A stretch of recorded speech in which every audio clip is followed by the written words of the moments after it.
What's going on, everybody? Welcome back to another video, and today's going to be a little bit different format than we do normally. Normally our channel's focused around installs of our Camaro SS 1LE and some track footage, but today I want to talk to you about a topic that a lot of you guys have asked me about in the comments.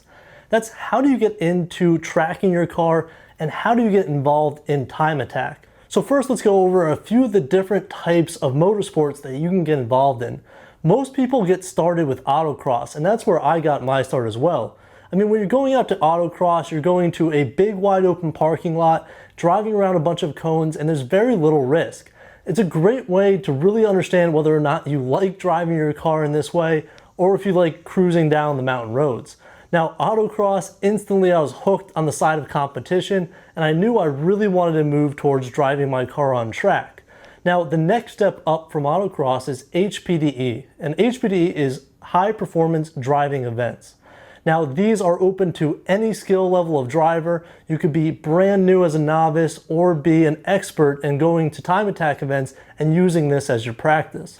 Now, if you're brand new to HPDE, the novice side is actually really accommodating. They give you instructors, they let you know exactly what to do, and you gotta be conscious when you're going to the track, your own worst enemy is really your ego and yourself. Don't push the car too hard and everything will be all right. Now, there's always that chance that something goes wrong on track, and I always opt to get track insurance. Now, a lot of people are curious about track insurance, so we'll do a brief overview right now. But essentially, there's a few companies such as RLI, Hagerty, that you can go onto their website and pay for insurance at a specific track for a certain amount of days. Now, the deductible is right around 10% of the value that you're putting on the car, but just in case anything goes wrong, if there's some oil on track or if somebody runs into you, you're going to want to have that behind you just in case, unless you're ready to lose your entire car, which not many of us are. So back to where I started. I started going to HPDE events, mainly track nights in America. Now, track nights in America are roughly 150 to 180 bucks. It starts at around 5 o'clock on a Wednesday, Thursday, Friday during the work week, so you can take a half day off of work, split right up to the track, and have a blast. It is not competitive in any sort of the sense, and it's a great way to get involved into the sport. Once you do more of those track days, there are plenty of other events going on across the country. If you're looking for events in your area, there's a website called Motorsports Reg, which I'll link down in the description or put it on screen right here. You can look up by your area code what type of events or what kind of events are running in your area. This could be autocross, HPD, or time attack events. So you're gonna wanna do a bunch of those events prior to really taking a look at time attack. So I mentioned already that HPDE is non-competitive. That means that it is not timed at all. You're out there, you're just running laps and just trying to improve your own personal best. You're not competing against anybody, there is no leaderboards, there are no trophies at the end of the day.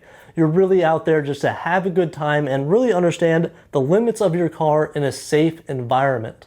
And that's probably one of the most key aspects of HPDE events. Even if you're not looking to become a time attack driver or race competitively, HPDE tells you so much about your car. But HPDE will really teach you how to control your car on track. It's a lot safer than trying to experience that same thrill on public roads. And oftentimes you're going to be getting yourself in a lot more trouble than you're ready for.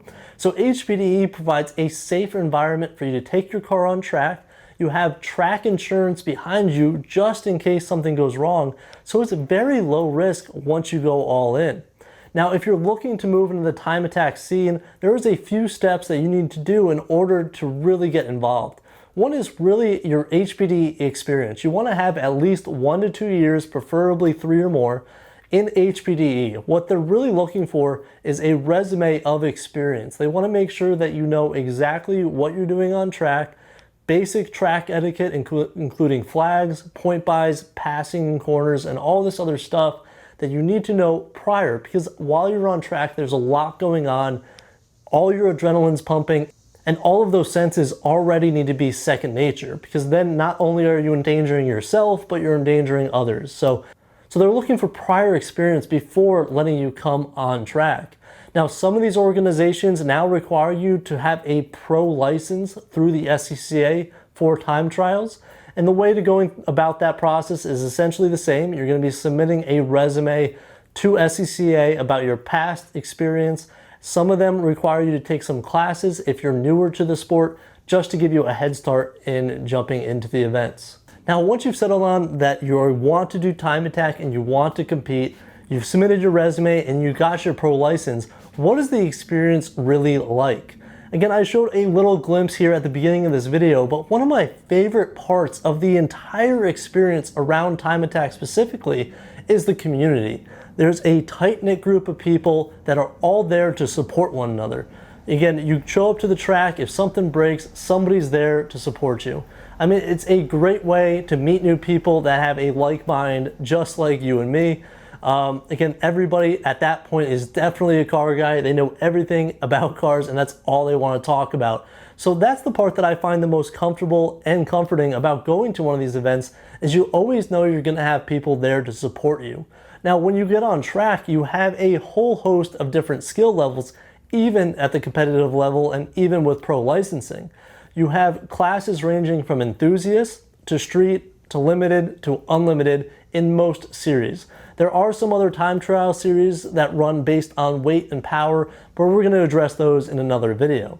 Now, for these types of events, you're going to go out for a qualifying session. That's going to set your place on the grid to make sure that you're in a run group that is with cars that are relatively the same speed as you.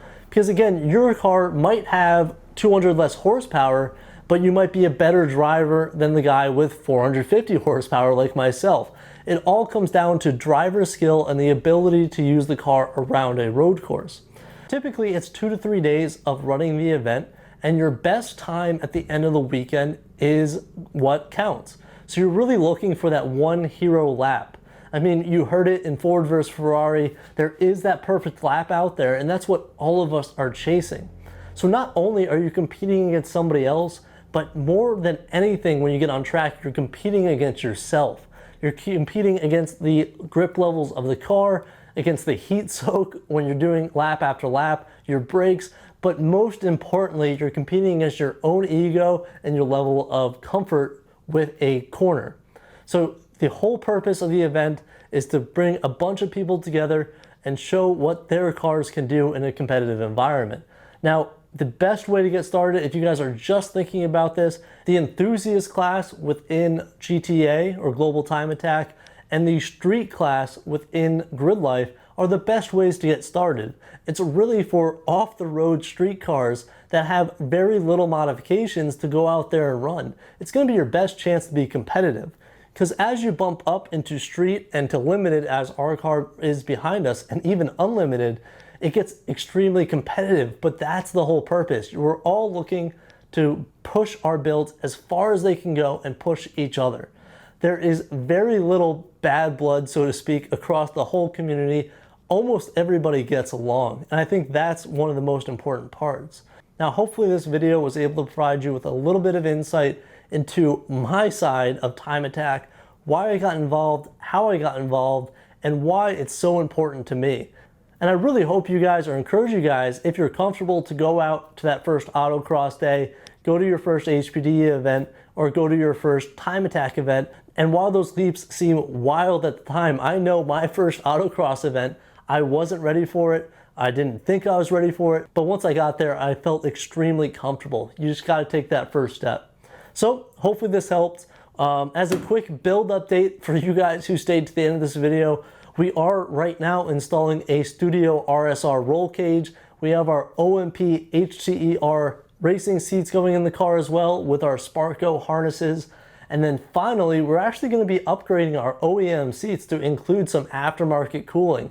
So we got a whole bunch of cool videos coming up for you guys. I know a lot of you guys have been asking about these Z06 fender flares, and I promise they are coming. We finally have this garage all set up, and this is the first video that I really wanted to release to you guys. So if you did, please like, comment, and subscribe. If you want to see more of these videos, let me know in the future. I'm happy to do that. Let me know a topic that you want to discuss, and I'll see you guys in the next one. Peace out.